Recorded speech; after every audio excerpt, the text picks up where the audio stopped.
pas de problème. Chacun se débrouille pour nourrir sa famille. Ok, Lévan Valentin, la même question. Je poserai tous les deux la même question pour dire qu'est-ce que le président Sassou aurait pu mieux faire pour qu'il puisse avoir votre assentiment et que non, comme dit ses partisans, je pense que c'est peut-être pas votre candidat, mais comme les partisans pensent, qu'est-ce qu'il aurait pu mieux faire, Lévan Valentin? Moi, je crois qu'il ne s'agit pas ici que nous puissions dire des menteries sur la gestion de ce monsieur qui a hier été l'aimable des Congolais. Aujourd'hui, nous savons tous que M. Denis Sassou Nguesso ne peut plus proposer une chose meilleure aux Congolais. C'est-à-dire que, comme disait sans doute M. Moukoko, qui a mieux connu M. Denis Sassou Nguesso que M. Bokilo, que notre pays, notamment le Congo, est devenu un amas de ruines. Ça, c'était un monsieur qui était le conseiller de M. Denis Sassou Nguesso. Et le défunt Marc Mapingou, il disait que notre pays a notamment perdu les valeurs démocratiques. Donc, ce qu'il aurait pu mieux faire, ce n'est pas cette présidence à vie qu'on est en train de le servir sur un plateau. C'est de permettre à ce que l'alternance politique dans notre pays puisse se réaliser comme on est en train de l'assister en face chez nos frères Kinois. Kabila, on peut tout dire de lui. C'est un illettré, c'est un rebelle, mais il a pu sans doute sortir par la grande porte. Ce qui n'est pas le cas de M. Sassou. Il ne faut pas qu'on puisse nous leurrer. Ce monsieur a eu plus d'une trentaine d'années au pouvoir.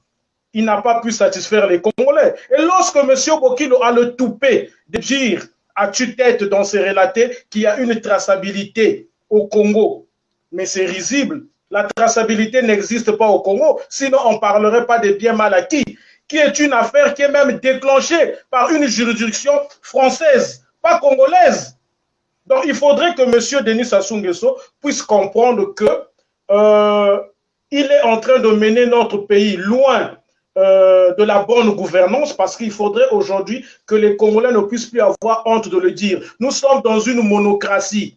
M. Denis Sassou Nguesso est un monocrate. Il dirige notre pays d'une manière monocéphale. Donc ce qu'on veut, c'est la démocratie véritable au Congo. La démocratie véritable n'existe pas. Bokilo qui parle aujourd'hui, c'est parce qu'il est du côté de ceux qui tuent la démocratie de notre pays. S'il était du côté de ceux qui se battent pour que la démocratie puisse être véritablement assise dans notre cité, il n'aurait pas cette liberté qu'il a des fois de baliverner sur des gens, sur sa page ou ici et là. Donc, M. Denis Sassou Nguesso doit sans doute comprendre que la présidence à vie n'est pas ce que les Congolais veulent de lui. C'est la démocratie qu'il puisse permettre que le Congo puisse devenir un pays démocratique comme les Congolais l'ont souhaité lors de la conférence nationale. C'est ce qu'on lui demande de bien, parce qu'aujourd'hui, les Congolais vivent d'une manière misérable, même si ce monsieur qui a un pied au Congo et un pied en France ne veut pas le reconnaître. Mais c'est dommage pour quelqu'un qui fait les va-et-vient, le Congo et la France puissent tenir un tel discours. Alors, on va avancer, messieurs. Puisque vous parlez des va-et-vient entre la France et le Congo, on va évoquer le volet relation diaspora pouvoir de Brazzaville. Alors, Guy Edgar Bokilo, est-ce que le pouvoir a un problème avec la diaspora? Est-ce que la diaspora a un problème avec le pouvoir? La question qui va être la vôtre, à vous d'abord, Guy Bokilo, est-ce que le pouvoir a un problème avec la diaspora militante? On ne va pas parler de toute la diaspora, on parle de la diaspora militante, Guy Edgar Bokilo. Ouais, mais M. Simako, c'est une très bonne question, mais je réponds par la négative. Le gouvernement congolais n'a aucun problème avec la diaspora, qu'elle soit militante ou pas. Vous savez, le gouvernement congolais est l'un des rares gouvernements qui a mis en place un ministère des Affaires étrangères et des Congolais de l'étranger. Voilà, on a mis tout un ministère pour essayer de gérer les problèmes de la diaspora. Le cas de la France, par exemple, on a mis même une cellule qui délivre les passeports aux Congolais qui sont en France. Donc, le gouvernement a démontré par ces gestes simples qui sont rares dans certains pays, qui n'a aucun problème avec la diaspora. Mais ne confondons pas certains voyous de la diaspora à toute la diaspora. On peut être un militant engagé, être membre d'un parti politique de l'opposition et vivre à l'étranger. Mais dès lors où vous mettez à commettre des actes que je peux qualifier de terroristes, vous aurez forcément affaire à la justice voilà, du gouvernement du Congo. Mais vous n'avez pas affaire parce que vous avez émis une opinion. Donc, nuance. Là, le gouvernement n'a aucun problème avec la diaspora. Au contraire, le gouvernement est en train de faciliter la diaspora. On peut facilement avoir tous les documents administratifs qu'on a besoin en France pour aller se faire régulariser à l'ambassade du Congo. Si le gouvernement avait les problèmes avec la diaspora, il n'allait pas mettre tout ce système en place pour favoriser effectivement les commerces de la diaspora. D'accord. Alors, Léval Valentin, est-ce que la diaspora a un problème avec le gouvernement de Brazzaville?